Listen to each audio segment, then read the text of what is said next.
the floor, cold towels, my feet against the door. How long have I been in this space? Arms over eyes, help me retrace. How did I become the doormat here? Memories spinning around my head seem pretty cavalier. Little by little you take control. It's a little uncivil how your game's in motion. And I don't even notice that I'm playing your game. Do you leave me a warning thinking I'm the one to blame?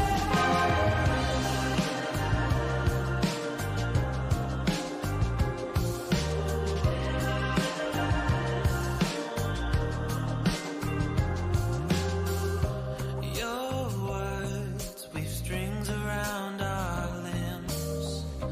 Players in unfamiliar skin. Dangled like toys in your roadshow. Too easy now just to let go. How did I become the puppet here? The string unraveled from my heart has made it pretty clear. Little by little you take control. It's a little uncivil how your game's in motion. And I don't even notice that I'm playing your game. Do you leave me a warning thinking I'm the one to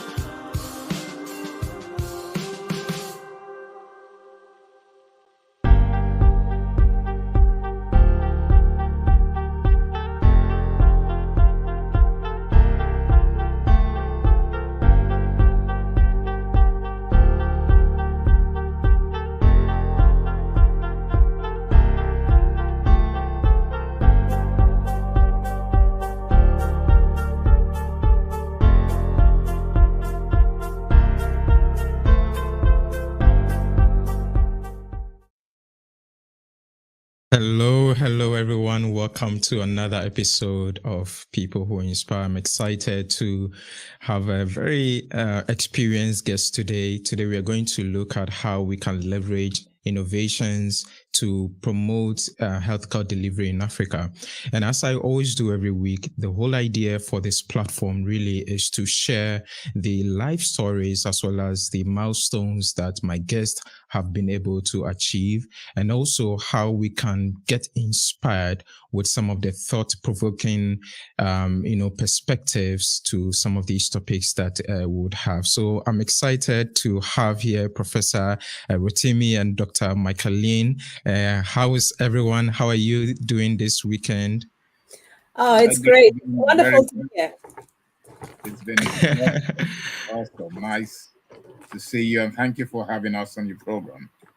I'm more than privileged to have you, and as I explained to you that this platform is really to not only talk about the problems or the issues of society, but to also look at the solutions, how we can drive solutions-oriented discussions, and how to also inspire the next generation of thinkers and next generation of doers.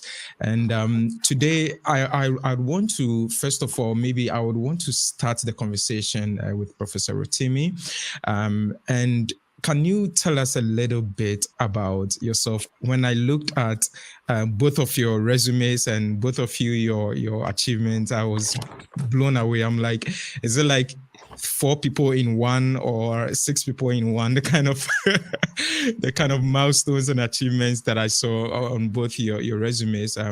But I'll start with you, Professor Rotimi. What has your background been like, growing up, or can you tell us a little bit about yourself, and how you got into this healthcare space? Thank you for the opportunity. The name is Rotimi Jaiyesimi. I am from Nigeria. I was born in Nigeria, and my primary school, secondary school, university, postgraduate took place in Nigeria. I went to the University of Ibadan Medical School, and one might wonder why medicine and not any other profession. I think it's due to my mom, who was a nurse in UCH and in the state hospital in Nigeria. So I have a feeling that must have moved me towards being a doctor. Prior to going into university, the 3 choices I did have as my professional choices: number 1 was medicine, number 2 was vet medicine, and number 3 was pharmacy. And I was fortunate to be admitted into medical school. That was 1973 to 1978. Then I decided in 1980 to go into obstetrics and gynecology. So I started my training as a specialist in obstetrics and gynecology. I did 5 years in Nigeria, and in 1985, I made a decision to go to Dublin, which is in Ireland, supposedly for 1 year. That was 1985. So I should have gone to Okay. Nigeria in 1986. But events would have it, I stayed on for another 3.5 years, and history, the rest is history. So I practice in the United Kingdom as an obstetrician and gynecologist. I'm a consultant, was appointed in 1994, Oh, the first wow. Nigerian to be appointed as a consultant in obstetrics and gynecology in the UK. Yes, I have done a number of things. Currently, I'm the Group Associate Medical Director for Patient Safety across all specialties in the 3 hospitals that I cover. It's an interesting job. In addition to that, I've done a number of other things. I've got a master's in medical law, so I'm an international medical law expert in gynecology. Been to Trinidad 3 times, been to Ireland to present cases.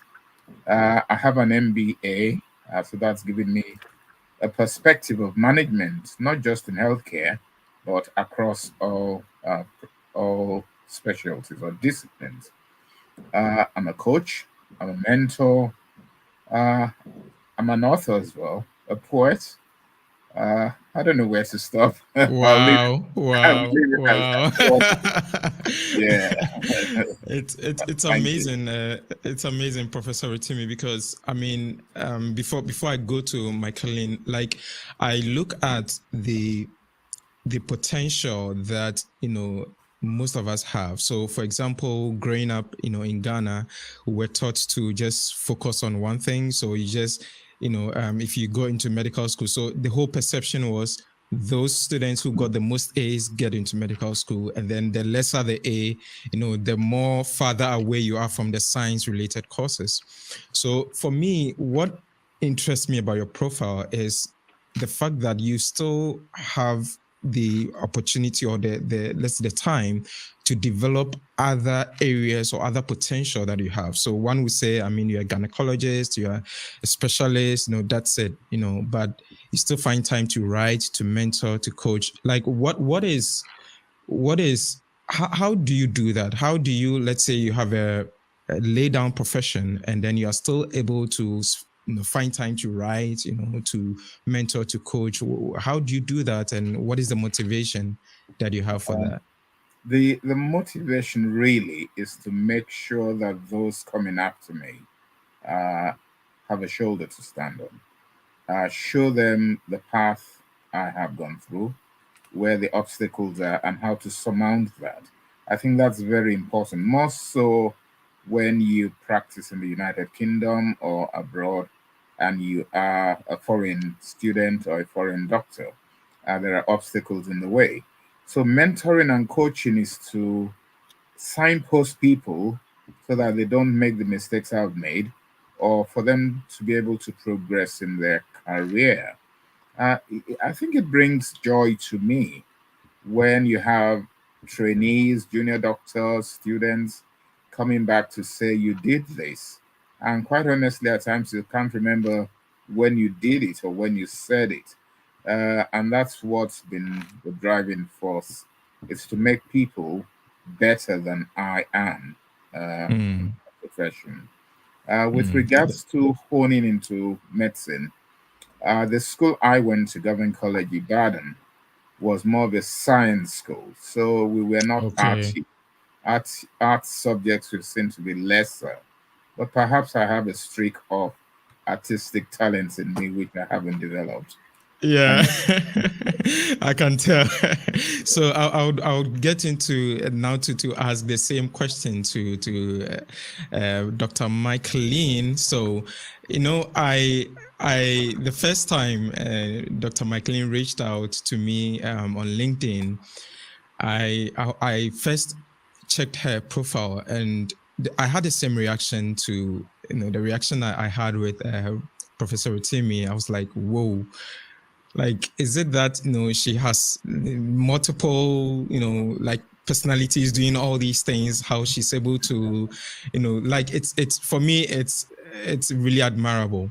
So, Dr. Michaelene, can you tell us also a little bit about, first of all, yourself? How you grew up and how you got into the medical consulting space. Wow, thank you for such a really empowering, I would say, introduction. Thank you. I'm very humbled by that.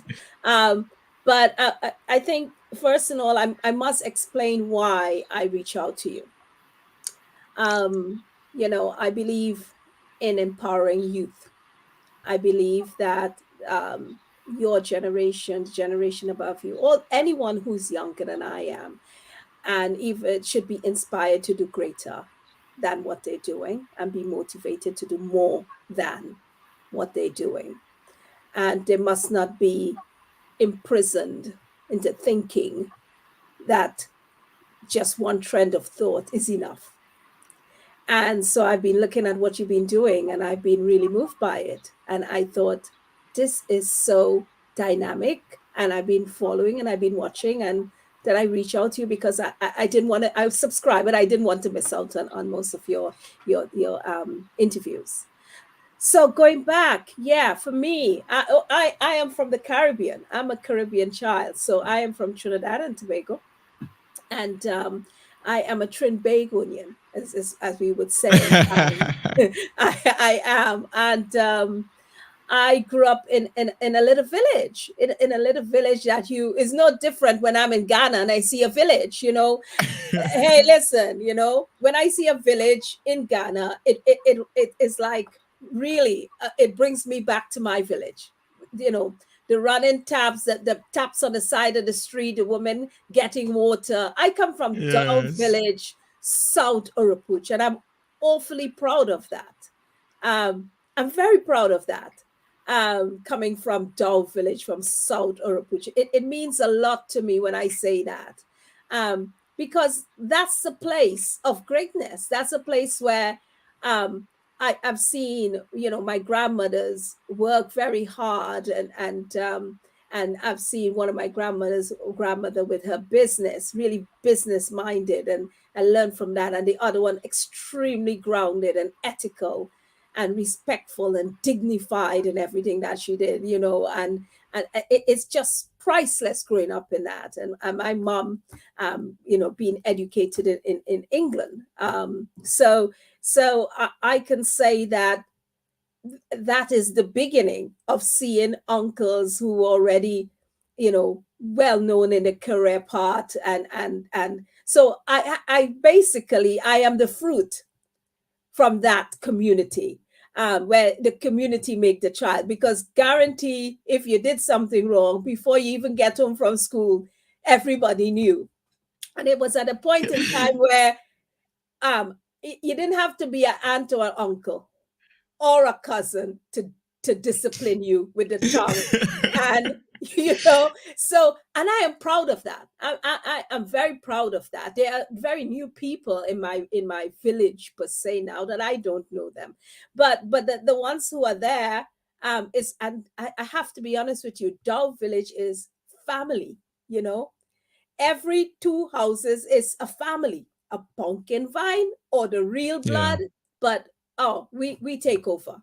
We take over. And so for anyone who's listening, who's gonna say, look how she talks, she's Trinbago, then okay, I'm gonna say it now. My grandmother is from Grenada. One of my maternal father is from Barbados. So you don't have to kill me. Yeah. Okay. And my father's side, is the Asian sector, but it is basically, I was born and bred in the rich plains of Trinidad and Tobago, and hence I love Ghana that much. I love all over Africa, but there is something about Ghana, especially when you go in Tima, the Volta region. There is something about it that hits me that says South Oropuch, Point, Rosilak, going down to the real village from where I come from. So there is something about that area that reflects that. That's amazing. I mean, I met actually also someone, a very good friend of mine from Trinidad and Tobago. I met her a few years back in Morocco, and to be honest, one of the Tioka, I'm sure she might be watching later, one of the most amazing women I've had opportunity to know. So you get into the UK, is that when your affinity for medical consulting came, or at what point did you say, I'm going to get into the medical field? So I was a teacher in Trinidad and Tobago. And I was a teacher. That was a natural calling. So I was a teacher, and then I was living in Canada for a very short space of time before coming back. But as a little girl, I had a cousin called Cousin Rita. And I used to look at her with this crisp white nurse uniform and this amazing hat. Yeah. Had no idea what she does, but she had this amazing walk. And she had this amazing uniform. And then I noticed there was other distant cousins who were in the nursing and field, and they had this little hat on their head. And I was inspired by the hat, more or less. And I always thought, even though when I was teaching and I would come out from, because I taught at more of an Anglican school, and I taught also at the Saffron, the boys EC. And I remember always coming out and getting up to where we had like a big hospital, the Saffron General Hospital. That's where you used to get your taxis to go home. And I would be looking at them and thinking, wow, look at how nice they look in their uniform. And here I am with the ordinary clothes, and the greatness of that something about that inspired me to do that. And so it was something that was very deep somewhere genetically, that I should follow this path rather than that it didn't fall in my hands. It's interesting how, and I always say that it's amazing how what we see in our environment kind of can propel us into greatness, because like you rightly said, it's all about the environment you grew up in, seeing people either in their uniforms or, seeing, doctors. I remember when I was also growing up, I used to see doctors in stethoscope, and I'm like, oh, wow, this looks really cool. So it also tells me how representation matters, what the younger generation sees. It matters. Yeah, I mean, really, I have, when I speak to students and stuff, I've got no shame to say, I remember as a child running barefooted, running down to the beach. You know what I mean? Barefooted and stuff. I guess the international media at that time probably would come and take a picture of me running in barefoot and think, oh, she's definitely needs some food and soup. Little do they know, I have 2 houses and many houses where I could go and eat it. You know what I mean? and I ate. Eating was like, you could go in any of the family house. You're sure to get something to eat. You know what I mean? So I think let's get it back. Beyond all joke and stuff. I think it's really important that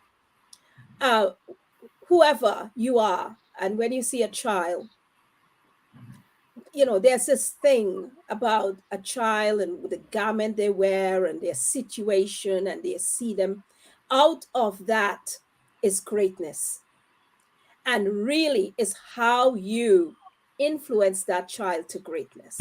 Yeah. And influencing a child to greatness is just by your attitude, the way that you communicate to that child, and let that child see you as a hero. Let that child see you to someone that they can aspire to. This is what I like to say. I don't want you to be me. I want you to be greater than I could ever be. Now, that will be my thing.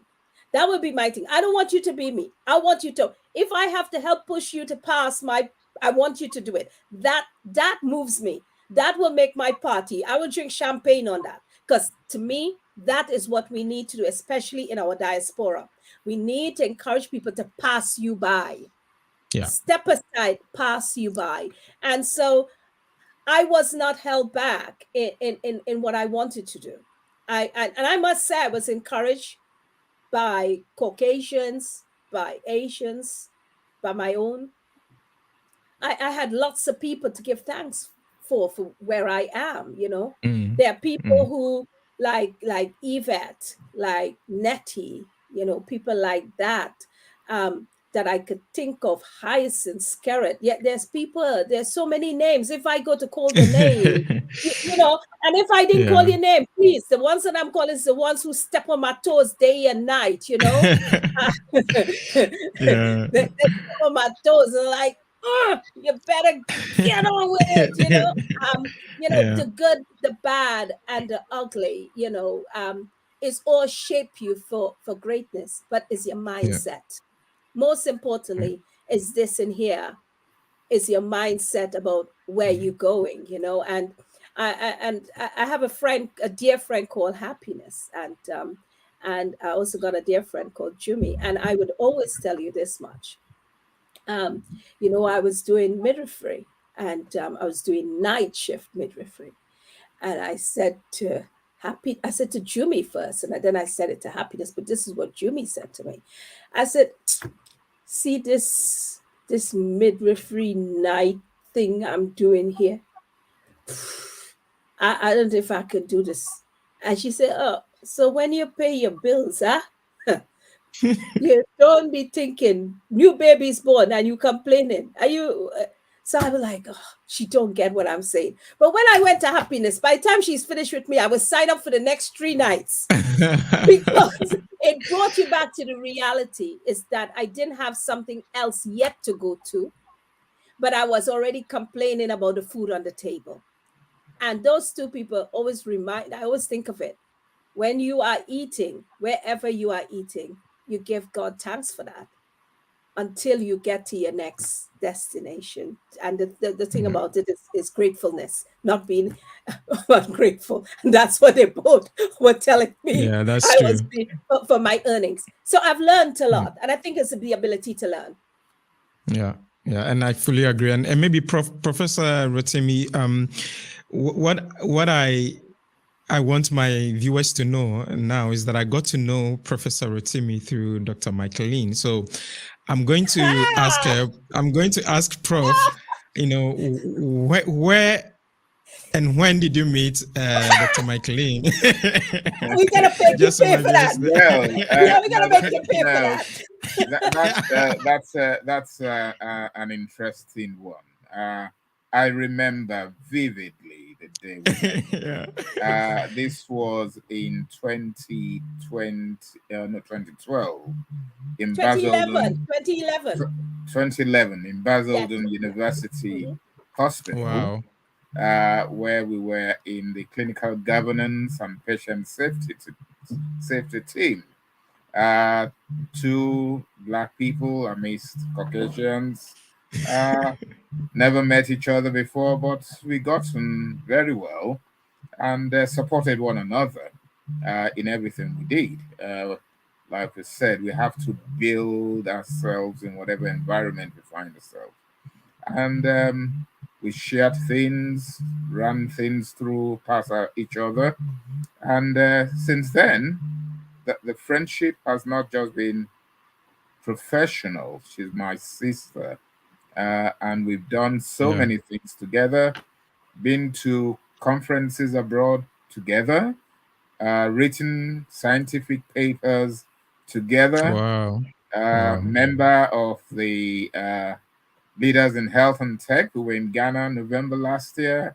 What haven't we done? We've done so many. Oh my God, we've done a lot. We've traveled a road together. I thought he was going to say to you that I walk into where he was working and demanded that he get a big office because I thought his wife was in the place he was sitting in, created havoc on that and cleared out a room so he could actually be who he's supposed to be.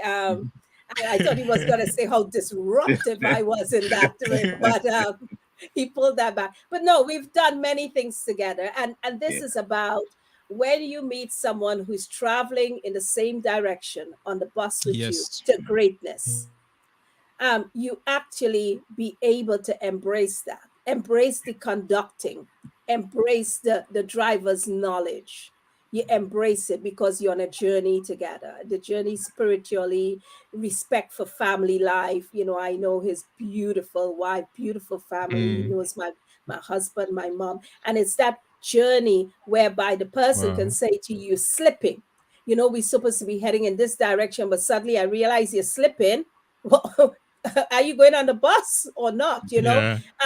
And it's to recognize when you don't have people traveling in a direction whereby they have the charitable context of what you do, and love for humanity, then it's not going to work as a friendship, and it's not going to provide for the greater good of any mankind. And I think what we have in common is the greater good for mankind. So when we attend anything, we were just at the dyslexia webinar, which is a very important series that's going on to develop and improve dyslexia for wider communities. But we are there to also look at it on an ethnic aspect.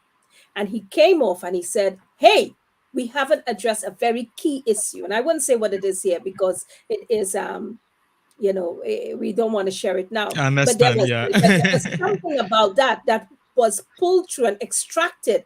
And it was like, yes, it hadn't addressed this at all. And so therefore now we know we could build a platform for that. But a platform is not self. I just want to bring it to you, Prince, that at this point in our lives is not about self. If you're serving yourself, you will eat alone. I tell Yeah. people this alone. If you start serving yourself, you are guaranteed in your later on to eat alone. You Yeah, will eat talking alone. about not being self Yeah. and not divulging a lot. Yes, after the conference, we said, let's do it. And Yes, let's do it. we didn't say Rotimi and Michaelene, let's do it. We said we'll look for somebody in this hospital, look for another person in that hospital, reach out to XYZ and see if they want to be part of the journey. And that is what it's all about. It's not about ourselves, it's not about our own achievement. You see, as you go up the ladder, you have to pull people along with you. Because, Wow. well, let's talk about medicine. The people who are going to treat me in my old age are the junior doctors now. So if I haven't shown them what the appropriate way to manage things are, then that's the kind of treatment I'm going to get. If I haven't True. shown them that they have to respect people, patients, when they are vulnerable, then that's the way I'm going to be treated in my old age or when I need their services. So it's about building others. You've said people who inspire. I like the title of the program, People Who Inspire. You haven't said, oh, the giants of society. No, but it's people who inspire. And inspiration can come from young people, It can come from even looking at the animal kingdom and see how they operate. So thank you for the opportunity. Yeah, it's a great privilege to be here. And maybe one day I should interview you, Prince, because I think you are so inspirational. Thank you very much. I'm learning from people like you. I mean, the common theme that I'm seeing in both of your submissions, and this is so key, is that you want to make sure that the generation that is coming, behind you, can outpace you and even outperform you and do greater things that you have done. And for me, that I think is the crux of leadership, and I see both of you as leaders. So this brings me to leaders in health and tech, because, I know that both of you, like you said, you've known each other, you've written papers, you've worked extensively.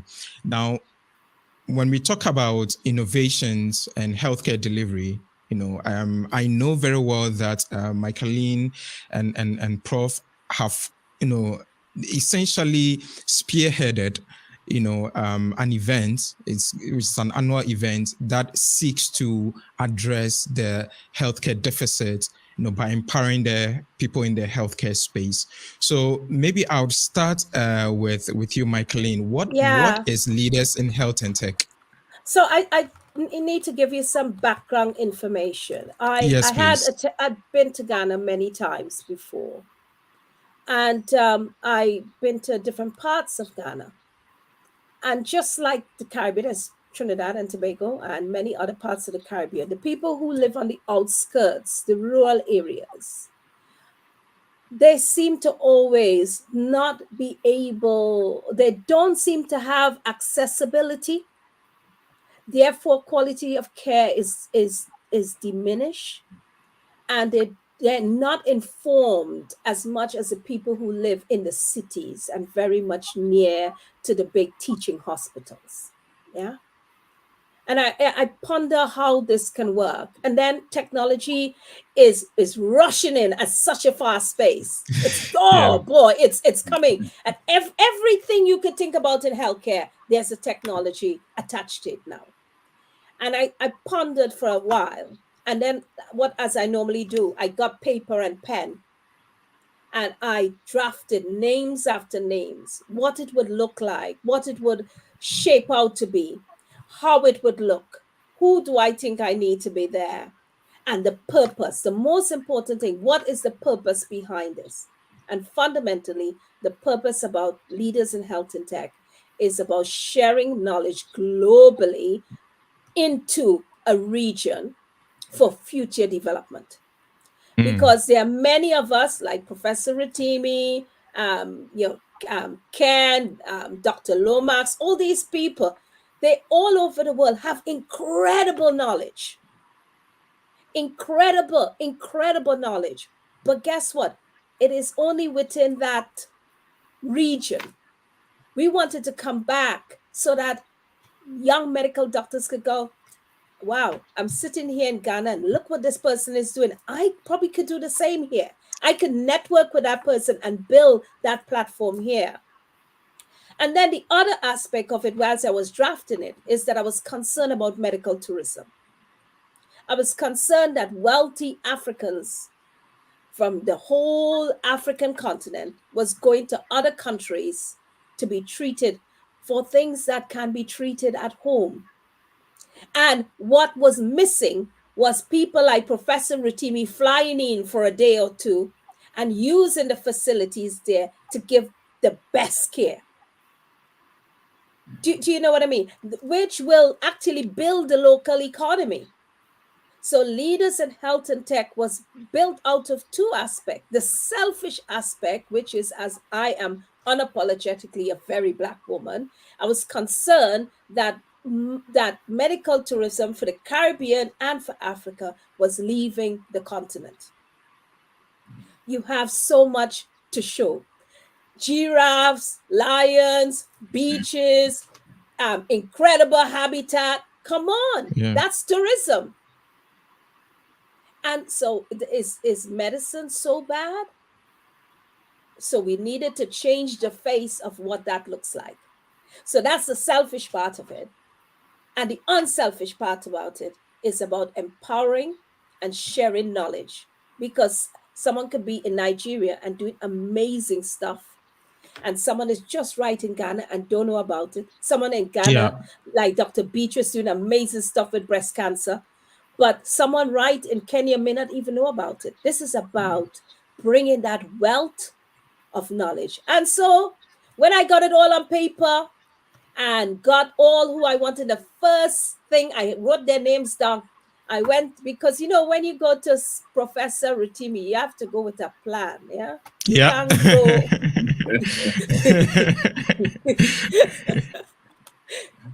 You have to go, you have to go with something solid. You understand? So I went to him and I said, look, this is what I want to do. This is it. I've founded this. I've got these people on, and I want you to be part of it. Well, the questions will come, the forensic questions will come. And I ticked the box. And I was so happy when he said, I'm coming to Ghana. I said, is he really coming to Whoa. Ghana? He came to Ghana. So that's it. And Wow. we in the boxing ring for year 2. I was told yesterday by a well-known chap who deals with webinars. He said year 2 is always the hardest year, but when you Yeah. get to year 3, it's smooth running. So It's Professor smooth. Rotimi, Yeah. I hand over to you. Yes, Yes. that's the background. Michaelene Mm. is the visionary behind Leaders in Health and Tech. And one of the things she hasn't really said, apart from the medical aspect, we've mentioned technology. It's about empowering the younger ones in Ghana. The team that ran the event in Ghana were not super duper high tech stuff.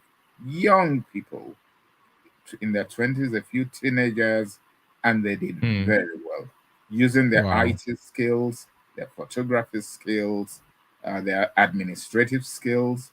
And that again was an encouraging thing, because in Africa, we have the human resources, but we need them to be guided, we need them to be led.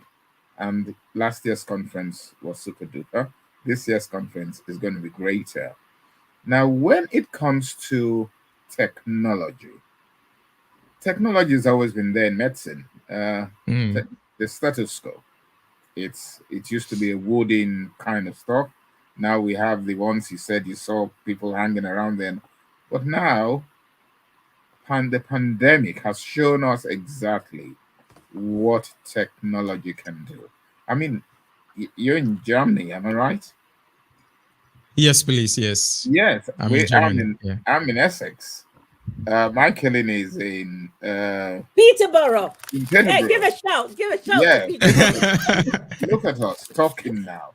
Before the pandemic, we would have to travel to Germany, Düsseldorf, or Munich, to have a meeting, but we're doing it virtually now. And that's something that has happened in medicine now. I can be here and consult with people in hard to reach areas in Ghana or in Mm. Africa or in Asia. When you look at the mobile phone coverage in Africa, it's very high. Most people have mobile phones, and you can do a teleconsultation. You can take pictures of the skin. There's a skin rash. You have a look at it while you're in your office in Europe, and say you think it's this, and this is what you need. Go to the pharmacy.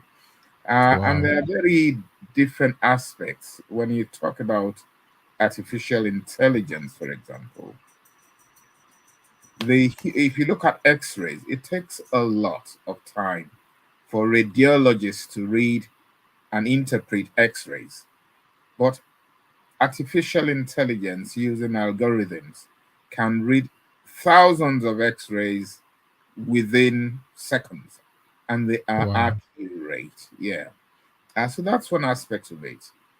You look at it during COVID, people will Mm.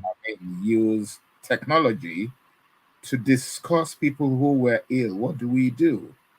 Look at how we came across the vaccine. And so it's innovation, innovation. we've got to have that innovative streak, thinking outside of the box.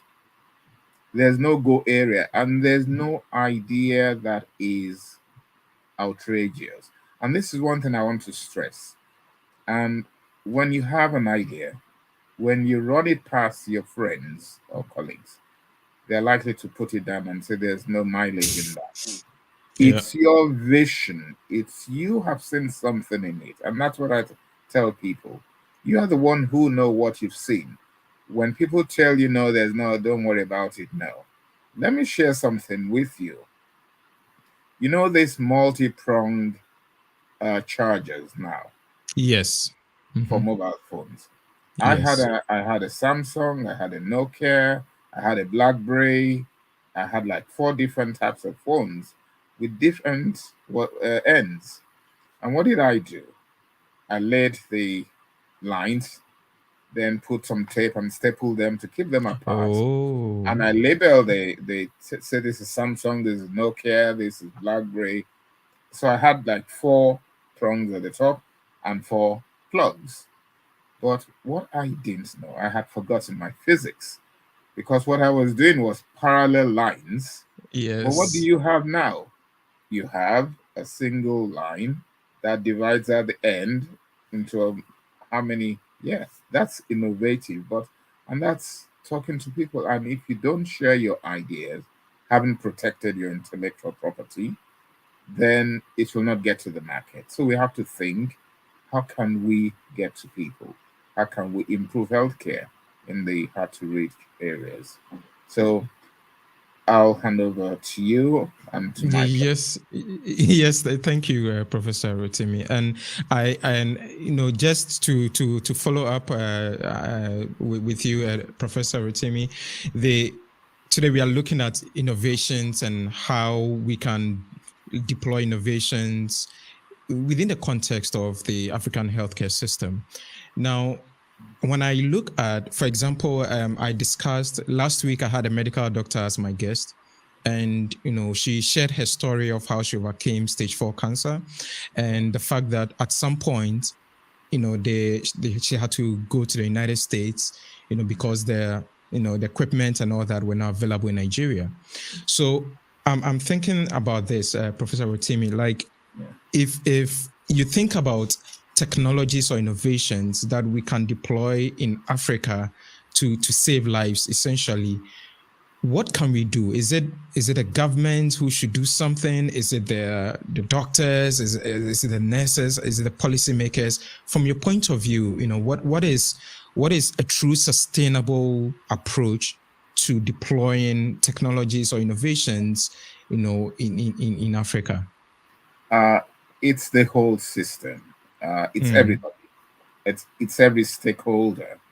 But let me start with, which normally I will end with the political will, but I'm going to start with the political will, because where there's no political will, where there's no investment in healthcare, then you cannot achieve what you want to achieve or what you design to achieve.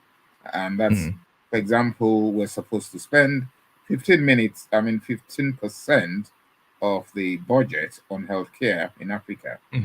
Most countries are struggling 3-5%. And when you have that, then you cannot invest in training people, in building hospitals, in buying equipment. So that's why I put in the big P as the political will. Now, then when it comes to personnel, there are people there, but the problem is with the brain drain now, we train people in Africa with our own money, and then the West come and they poach them.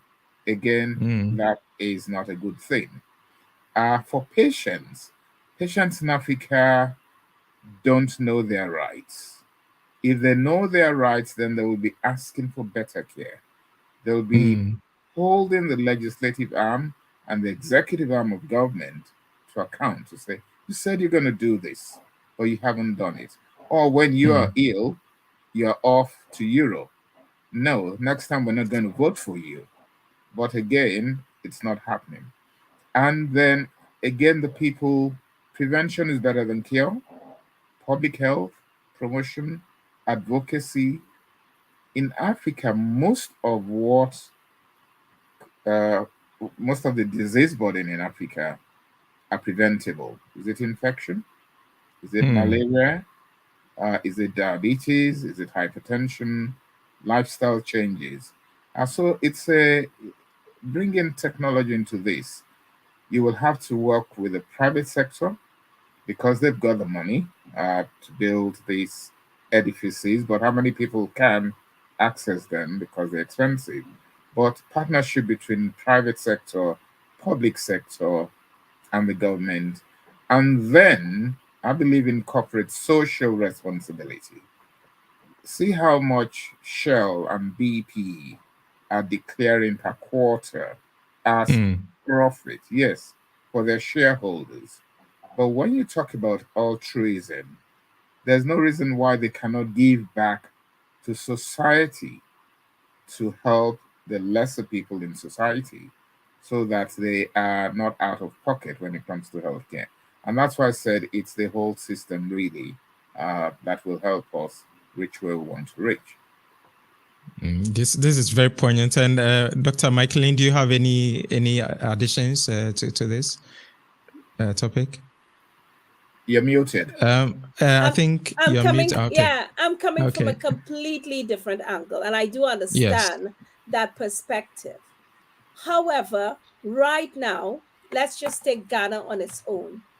There are probably about 45 suppliers of IT from Korea, China, India, Pakistan, Turkey, the UK, and America, who are rushing in with healthcare apps, healthcare technologies in regards to radiologies, regarding to diagnostics, AI, telemedicine. They are not from the continent. They're coming in and they're partnering with Africans, a small percentage of shares for a big returns. I mean, the returns is amazing. We're talking millions in the returns. So for me, I see it completely different. What I would like to see that would help healthcare in less than 5 years is for universities where the mind is ready to be fertilized, to actually introduce e-health. Get people to start looking at the current system and find the gaps and create amazing e-health platforms using other platforms that is in existence, whether it's Oracle. Oracle just bought Cerner. You know, I am NHS digital child.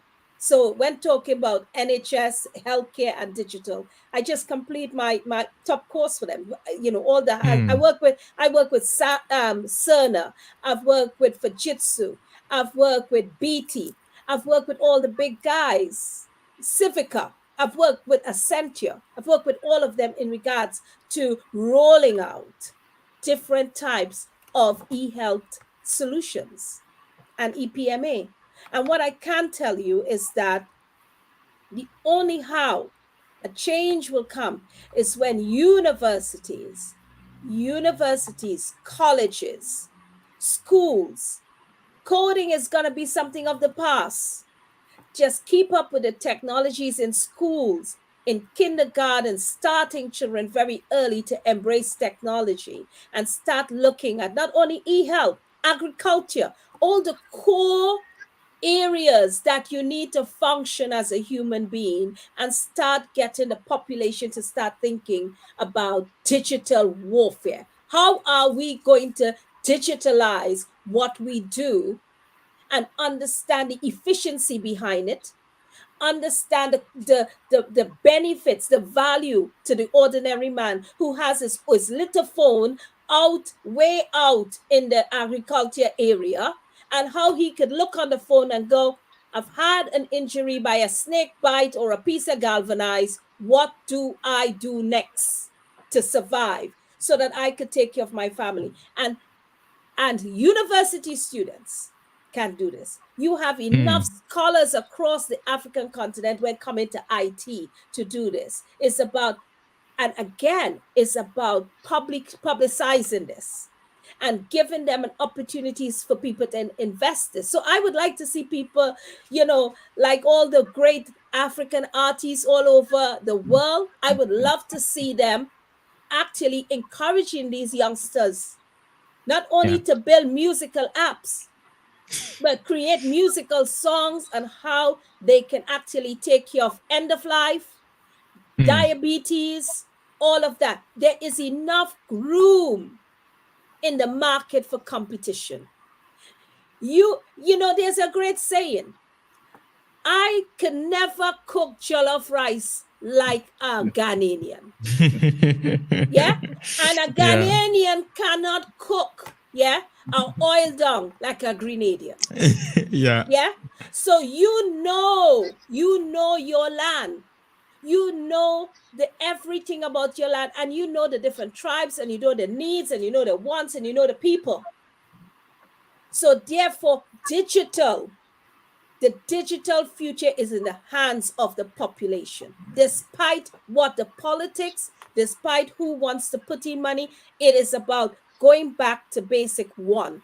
1 and 1 is 2. We taught that too much in school. We want to teach children digital, the modernization, and what the digital world is looking like, virtual world and the real world. Because there's a whole virtual world going on there.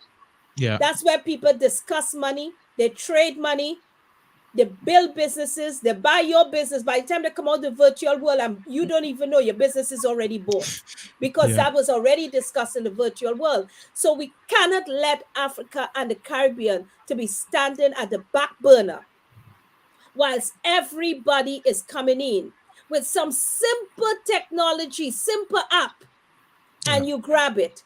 We can take those apps, and I'm saying it, youngsters across Africa, the Caribbean, take those apps, look at it, there's nothing wrong with it, and make it better.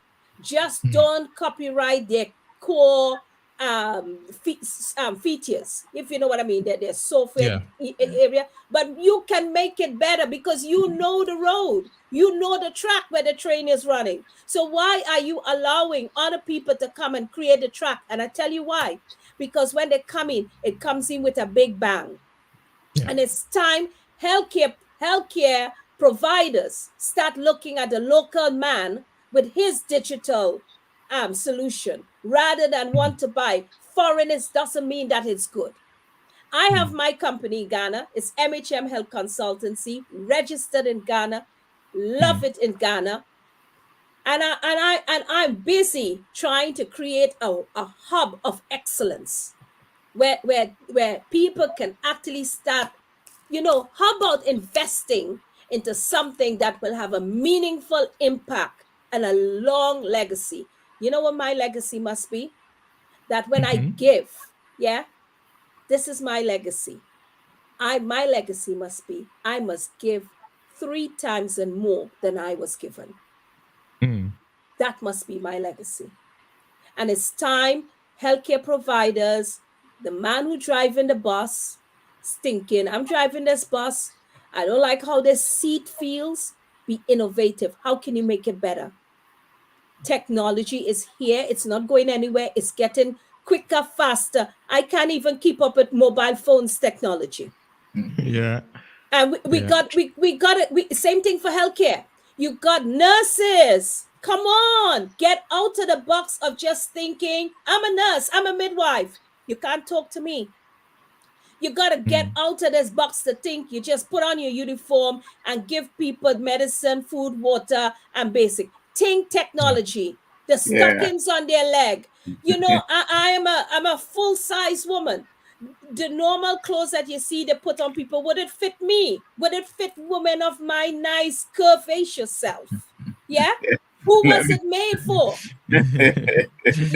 Think differently and think how technology is advancing that. Even for soap powders, cleaning, you could think about everything, and it's time to take it back home. That's all. You know why I said the big P? you need the enabling environment. What Michaelene has said is absolutely correct. But take Yeah. Nigeria, for example.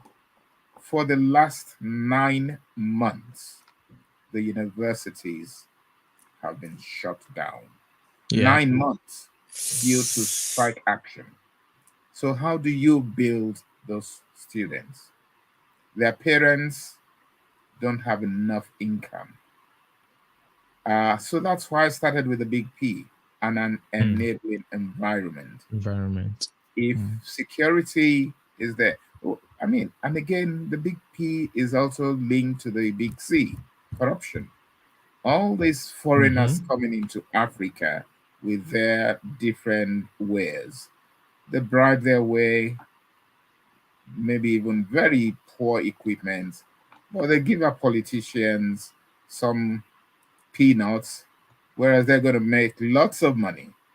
And that's why I said it's the whole system. And if you elect the right leaders, then you will have the Silicon Valley in Accra or Tema, in Abuja, in Lagos, in Uganda. See what is happening in Rwanda. Yeah. It's down to leadership. It's down to leadership. Because they have the enabling environment, because they've opened up that place, they are using the local people. And yes, if we get the leaders right, we've got the brains, we've got the human resources, we've got the natural resources. And I tell you, Africa and our youths and our future leaders have a great opportunity. We just have to put things together, put the jigsaws together to get a beautiful picture. And that's what leaders in health and tech is about. Yeah. In the conference, ministers going to come? Yes. So they're going to listen to what can be done. They're going to be challenged as well. So it's bringing all of that together, different technologies, healthcare people, and people in administration. And when we work hand in hand, then and there's one other thing as well. You know, it's time we as a people start using the word benchmarking, not because you're offered something and someone seemed to be the guru in it. It means to say that it's workable solution and it's good. I think it's time that when we get our porridge, we say, wow, this porridge is good. But we have to start thinking like everybody else and go, it's a very good porridge. Who else out there have porridge like this or better? And we have all the porridges out on the table, just like a good investor. And you taste all the porridges, and then you look at the costs after that, and you look at all the risk, and you look at all of that, and you go through the minefield until you have the right porridge. Across the African region and the Caribbean region and some of the third world countries, we're so desperate to roll out e-health. You're so glad that you got an offering, but you haven't had time. But by the time you wake up, you're tied in a contract that is of no value because what is being offered is all outdated and behind the times. It seems new, it seems exciting because you don't see it on the ground around you, but trust me, it's very old. Yeah, and just to tie everything up together. So for those of you watching, the solutions that are being proffered or being discussed here are not theoretical. These are two experts who are actually putting actions to words. So the upcoming event, which is the Leaders in Health and Tech, would address all these issues. So we are looking at the intermediation of technology in the healthcare delivery, as well as the next generation of healthcare professionals attending this event. So if I would like to maybe either Michaelene or Professor Rotimi, can you tell the viewers, first of all, when is the Leaders in Health and Tech happening, and what should they expect if they are able to register to attend? I think we can share that. We can share that. We can share that. It's the 18th and the 19th. Yeah. I think you have the old poster there, but that's okay. It's the 18th and the 19th of November, and it's going to be held at the Labadi. We want to say thank you to the Labadi Hotel for their sponsorship. It's very important to recognize all our sponsors. We want to thank Gold Coast William for also the sponsorship and his actual hands-on in supporting me in regards to getting all of that. So it's going to be really the 19th is really our virtual. That's the one that is really going to be, we have quite a few panels on, and you can actually sit and look at that. It's going to be on StreamYard. We're going to release that link very shortly. You could also look at it via the Zoom link as well. And the purpose, I will pass that to Professor Rotimi, but I want to say, you will give me an opportunity because I have to call the name of my team that Professor Rotimi called before, but I must call their names because, can I tell you, they keep me in line. So Professor Rotimi, what's the purpose of this whole new exciting theme? This year we have people from Ethiopia, Somalia, Sierra Leone, it's Kenya, USA, across the continent, across the globe, and you have wonderful speakers, seasoned speakers, innovative speakers, people with a proven track record. And my encouragement is that it's going to be hybrid. So you can be there physically and you can also join online. It's the 18th and 19th, isn't it? Yes, it is. Yeah, so it's the 18th and 19th of November. And the topics range from technology itself, healthcare financing, emerging technologies in healthcare, and an array of topics. It's a powerful lineup. And what is exciting this year, which is I used to train the farmers in management, come to Ghana and do that, is to have someone, because agriculture is key to health. And to have your friend Wallalu, who's going to be speaking, I'm super excited because we don't talk about that aspect of health, where animals are fed steroids and plants are given so much different chemicals which impact on our health. I'm super excited to hear him. Honestly, I can't tell you. No offense to the professors and the doctors, but I really want to hear about agriculture as well. But I just want to say something, that this is not a show. This is real. This is about impacting lives. And so therefore, I want to say to you before we cut off, that Ghana's Health and Tech, I'm very fortunate to have my program manager, Gloria Anawaka. Hey, she knows how to ring you and say, "Doctor, what's going on? I'm not hearing enough," She knows how to keep me in line, honestly.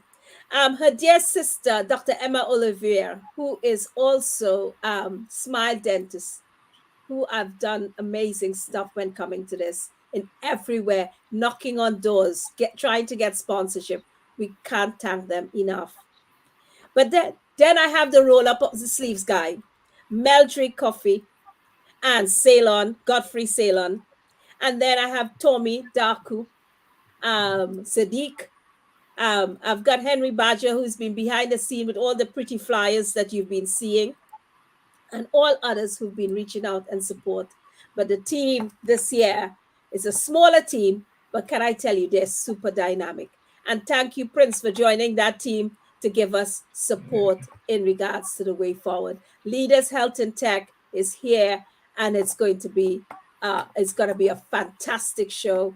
And again, the Labadi Hotel has gone all out to make sure that we're going to have a great room, we're going to have a great time, and it's going to be a wonderful time. I look forward to all of you being there. But before I say, there's someone I want to thank. Yes, and that please is go the ahead. honorable Fatimatu Abubakar, who is the Deputy Minister for Information and Systems. Now, I am a CIO for data and information, and I was so nervous about reaching out to her, honestly. And I've seen the amazing things that she's doing on LinkedIn and really for the development of Ghana and really bridging that gap and wants to know more. And when she said yes, I was jumping and screaming. You know why? Because you know, Prince, and you know, and most people watching this know, data is king. Data is king. And information system, information management is really the crown of it all. And to have her presence, I am super honored. And on behalf of the leaders in health and tech and all the speakers, we like to say to her whole team, to the Ministry of Health in Ghana, thank you for allowing us to use Ghana as the host nation. I want to say thank you. Awesome. Amazing. We are 6 minutes above time. So I'd like to first of all, thank you, Professor Rotimi and Dr. Michaelene. So for those of you watching, I would also have the opportunity to speak at the Leaders in Health and Tech, and it's never too late to register. You can, as Professor Rotimi said, you can either register to attend the virtual event, which is on the 19th. And then we also still have some slots for sponsorship. I mean, if at this very point in time, I'm sure that you are convinced of the vision that the Leaders in Health and Tech is trying to achieve. So if you're a corporate entity watching this and you would like to support or sponsor, or even maybe help with some volunteers, whichever way it is. It could be for this year's event or even a long-term partnership for subsequent events. Please don't hesitate to reach out. So you have the link on the screen now. It's a bit.ly link, so it's very easy. You can type the link as you can see on the screen. It's just a bit.ly /3RWP4Q1, and then you can easily get to the registration page. And I'm very excited for this event, and I'm actually looking forward to it. What are your final words, Professor Rotimi and Michaelene? Yeah, I'll let the gentleman go first. You know what they say, ladies. Yeah, no. My final words is this: we've got these Sustainable Development Goals to 2030. We're in 2023, so less than 8 years to go. Health is key to the achievement of all the 17 or 16 developmental goals. And this is why the Leaders in Health and Tech conference is very important. Good health, you'll get strong economy. The climate, again, depends. If the climate is bad, then you have bad health, poor economy. So let's go for it. Let's build a healthier society. Thank you. Yeah, I like that. Gosh, Yeah. that is so powerful and impactful. It makes you shiver, doesn't it? So, I spoke to you yesterday, and I told you that my mantra is Dr. Martin Luther King. Yeah, and one of the things he said that keeps me going is that all labor that uplifts, and I'm reading it because I don't want to miss out a word. All labor that uplifts humanity has dignity and importance and should be undertaken with painstaking excellence. That is so powerful. And all labor that uplifts humanity has dignity and importance. And I want leaders in health and tech be a forum. It's not the usual webinars and conference where you got lots of people coming off the street, but we welcome you to come because you would learn something you could take back to your family. But it's about ensuring that what we do as healthcare professionals, as digitalists, as technologists, that we do it. And if it uplifts humanity, know that we must do it with dignity and it will serve importance. It's so powerful. And I just want to say, thank you. Thank you, Prince, for giving us this privilege. Thank you for being on board in Leaders, Health and Tech. I want to see next year we have the 18-year-old, the 16-year-old, the 15-year-old presenting their own take on health. So that's what we're aiming for 2023. I want to sit back and see a 15-year-old telling me the direction of their navigating with technology, how that health look like. Even if they have to put a cardboard and design it, I don't care. But that's where we want to go to, giving it back and creating a whole new competition across all Africa and all across. I know we're above time, but every country in Africa will be invited to take part in a competition for the under 16s to create an innovative way for a part of healthcare. We will have different ones. We'll have one for women's health, men's health, elderly. We will have different, and for them to create something. And the winner of that, we will ensure that they get some sort of financial support to go forward. Thank you for this. Thank you very much. And I would like to say a big thank you to, once again, my esteemed guest, Professor Rotimi, and then Dr. Michaelene, for making time to share not just, solutions, but also sharing a part of your life, your vision, and your aspirations with all of us. And I want to thank you for staying tuned and being part of today's episode of People Who Inspire. I would come your way again next week with another episode. And I want to say stay blessed, and I'll catch you in the next one. Bye-bye. Okay. Bye-bye. And it's the honorary doctorate. So thank you. Just for people to know. Thank you. No problem. Yeah,